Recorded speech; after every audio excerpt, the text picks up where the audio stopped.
Allahu Akbar, Allahu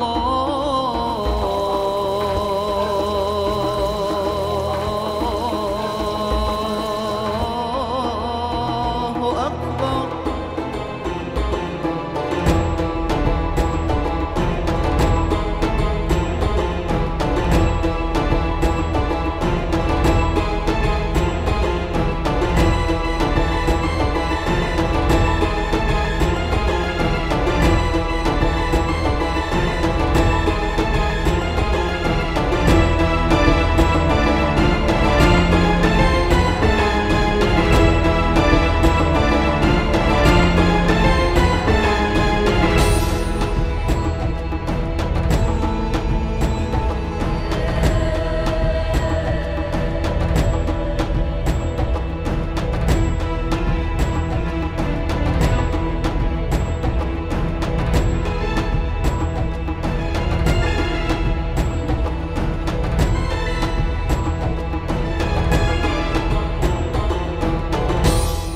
Hi, Negs, MB, my love, my 8-year crush.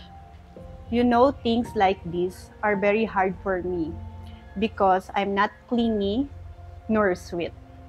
And it's hard for me to express things through words, but I want to say that we finally made it.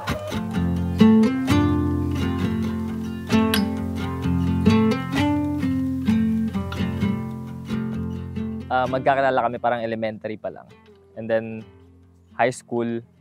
Pero nung mga high school, parang second year, parang nagkahiwalay kami landas nun. I think rare siya na love story. Way back, when we are childhood, sobrang crush ko siya. Wow!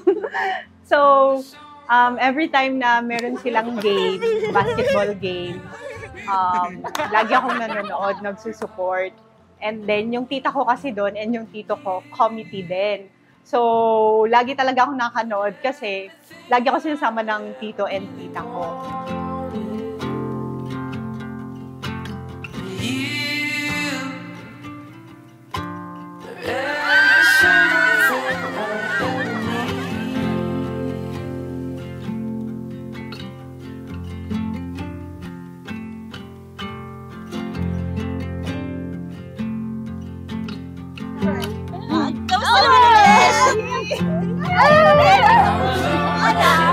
At wag mo akong bardagulan.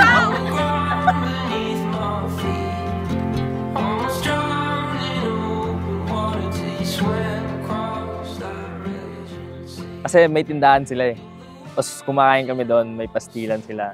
Tapos tuwing may game kami kasi lagi kami nagarong volleyball o kaya nanonood sila ng basketball namin. Tapos kumakain kami sa kanila doon.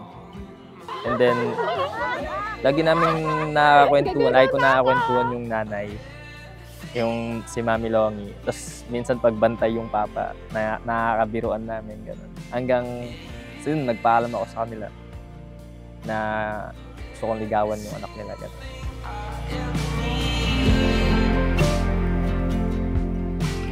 Oh Allah, if MB is for me, let me see him today even if things are very complicated. And if not, I will accept the fact that MB is not for me. And I was shocked because I saw you, MB. I was in the tricycle and you were walking in the Looban, Davao Street of Maharlika Village. After that, I immediately thanked Allah. Amen. I've always believed in Qadar or destiny written by Allah subhanahu wa ta'ala and power of dua or prayers. Hirap maging artista! Our mutual understanding didn't work. At that time, siguro kasi we're still young. And siguro kasi may plan ang Allah subhanahu wa ta'ala for us to meet again at the right time. Now we're both ready in life. So, nag-pray ako kasi Friday yung pray namin na pumupunta kami sa mismong church namin, which is we called it mosque. And then, pagka-pray ko doon, and then after the prayer, biglang nagkita kami ni MB. So, from there, doon na nag-start na nag-open doors ulit ako kay MB. Hi Han. Hi Mats.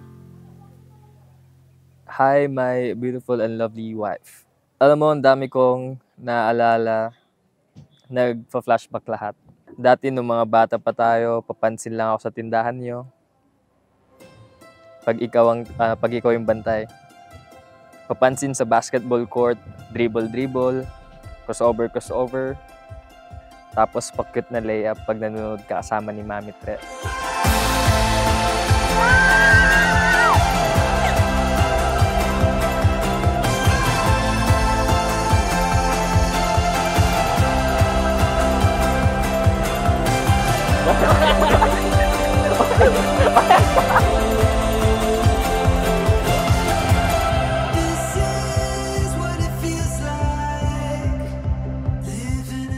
Oras na ikaw ay bumuo ng pamilya, nag-asawa, tandaan mo, yun ang umpisa ng pagbuo mo ng pamilya at magkakaroon ka ng sarili mong pamilya.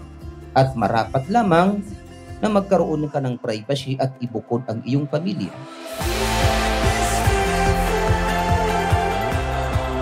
Kabilang sa mga karapatan ng babae sa iyong lalaki ay mga pangangailangan niya pang-araw.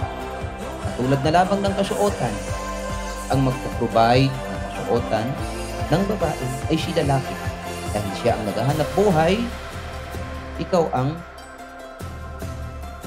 provider ng iyong babae. Kinasal kita sa aking anak, si Mohana. May napagkasunduang Dory, sang-ayon ito sa batas ng Allah at katuruan ni Propeta Muhammad. Sumakanya nawa ang kapayapaan. I will be a good husband and a good provider, hindi lang sa'yo, kundi pati na din sa future na family na bubuhin natin. Wallahi, that I will take care of you every day and cherish you for the rest of my life. MB, I promise to always be here for you through ups and downs. I promise to protect you, support you, encourage you, and help you to achieve your dreams.